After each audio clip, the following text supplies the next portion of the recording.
Hello girls and guys, welcome back to the channel. Today we've got a lovely Maserati Grand Sport. No, this isn't a cabriolet, it's actually a proper GT. And we have got the fantastic task of replacing the lower gearbox mount. Now, doesn't look too bad. He says at this moment in time.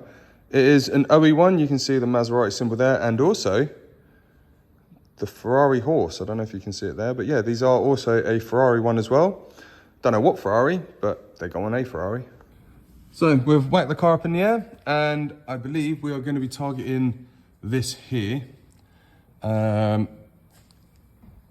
too sure how this is going to come out. I believe there's a few bolts there, and we'll probably take the whole thing down, support the gearbox, take this mount down, undo it all, and replace it. Now, this one does sound a little bit more fruitier than normal because it's got a silencer removed.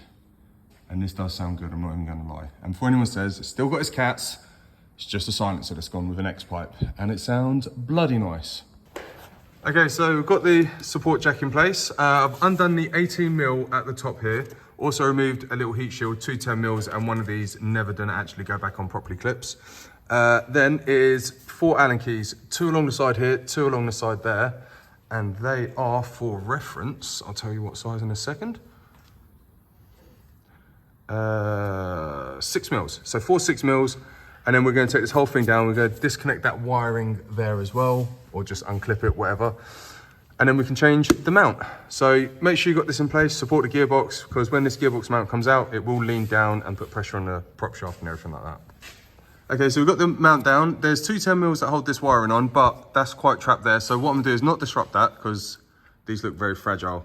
These are 17mm top and bottom, so I'm just gonna buzz these off and take the mount out, and that's pretty much it. All right, once you've whipped the 2 17s out, just like that, the mount comes out. So we're replacing this one because there was quite a lot of vibration, and according to the unofficial but yet not quite official thing, these need to be changed like every 30 to 50,000 miles or something like that. So out of the old, let's put the new one in. Just doing a comparison, that's the new one, that's the old one. You can see the bottom's kind of blown out and it feels like it's got something in it, where that one is nice and flat. So that is actually quite a weird feeling, I'm not gonna lie. Okay, so new 17s were on, greased up and in. Now, before you just put this on, obviously you've got 2 options, 2 ways to do it. Always put it with the pin going into the locating hole. Test fit it once, make sure it is gonna line up. Otherwise you'll put it in the wrong way and it won't go in. All right, tray is on. Heat shield's back on with the 2 10mm, and that actually went back in. Paint marked the engine mount bolts there just to make sure nothing moves. So now it's time for a road test. Slight perks of the job. Okay, been for a road test. There's no horrible noises or anything like that. So for now, this one is done.